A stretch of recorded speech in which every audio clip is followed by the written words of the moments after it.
Hey everyone, it's Jaden here from SpeedCubeShop.com, and in today's video we're taking a look at the new HaiTun Waverider V1. So HaiTun is a new cube brand that has recently released these two 3x3s here. These are the Waverider V1s, or as some people may know as they've been called on the internet before their release, the Dolphin Cube.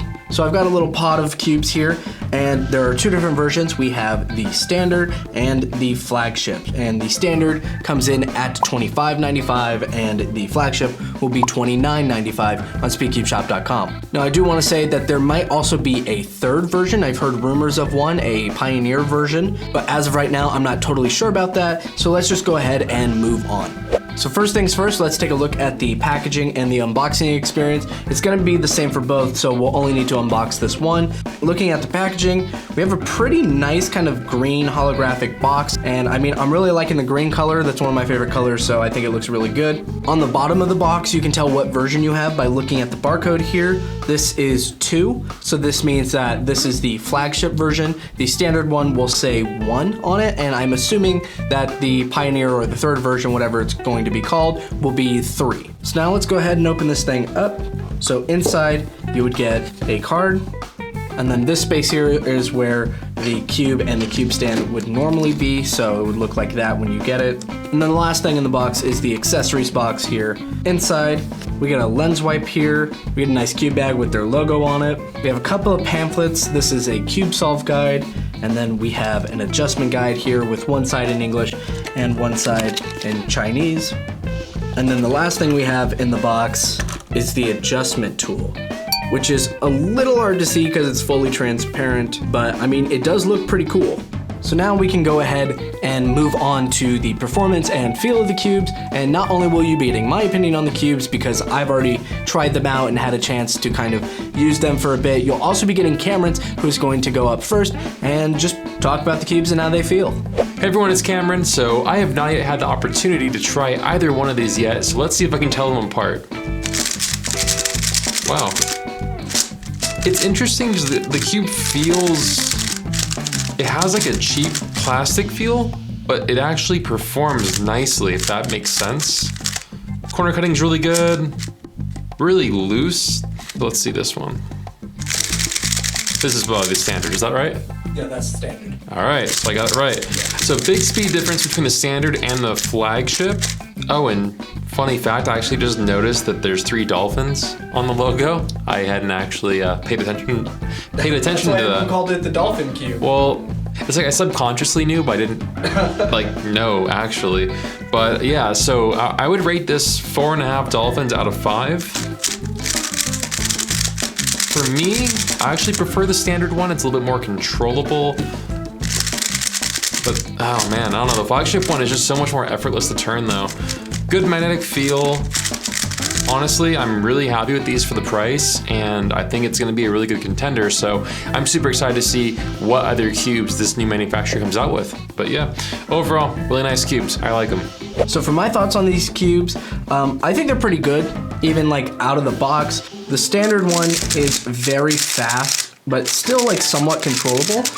It is a little too flexible out of the box in my opinion, but the kind of stronger magnets do make up for that. The performance is pretty good with like fairly over 45-degree corner cutting with a little bit of force, and then line to line for reverse, or over line to line for reverse. And that's for both cubes, standard and flagship. Both cubes have this very like tactile feel that I really enjoy. A little bit more so on the flagship just because it feels a little bit more stable because there are extra magnets in this cube. So if you're really a fan of like a really nice stable tactile feel in a cube, then this might be the one for you. So yeah, overall, out of the box, it's got these like moderate to strong magnets.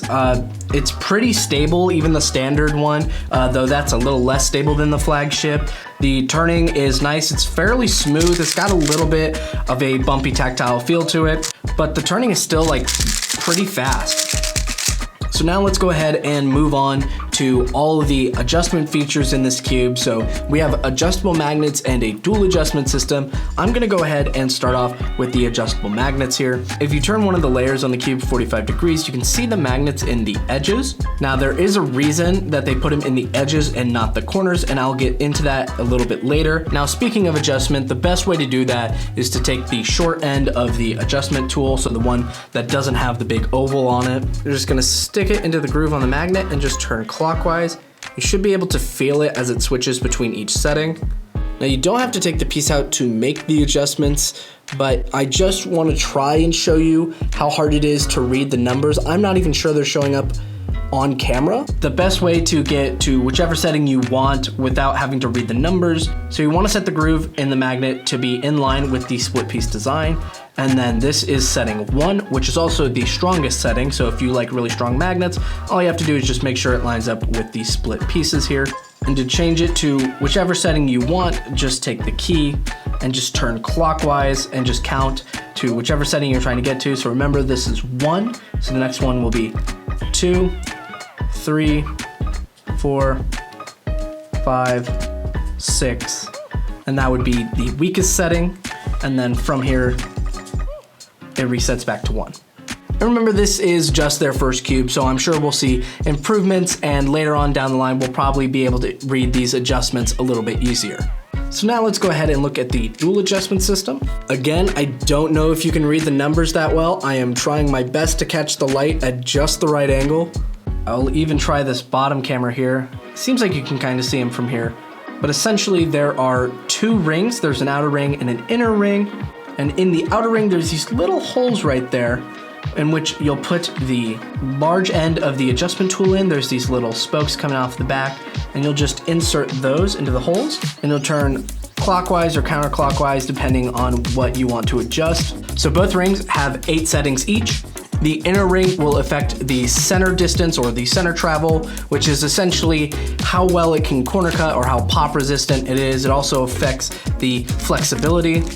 You might be able to tell, maybe not, but there's these little like lines on, right next to the screw head that dictate what number or what setting you're on for the inner ring. Setting 1 is the tightest, so that is the least amount of flexibility, the least amount of corner cutting, but the most amount of pop resistance.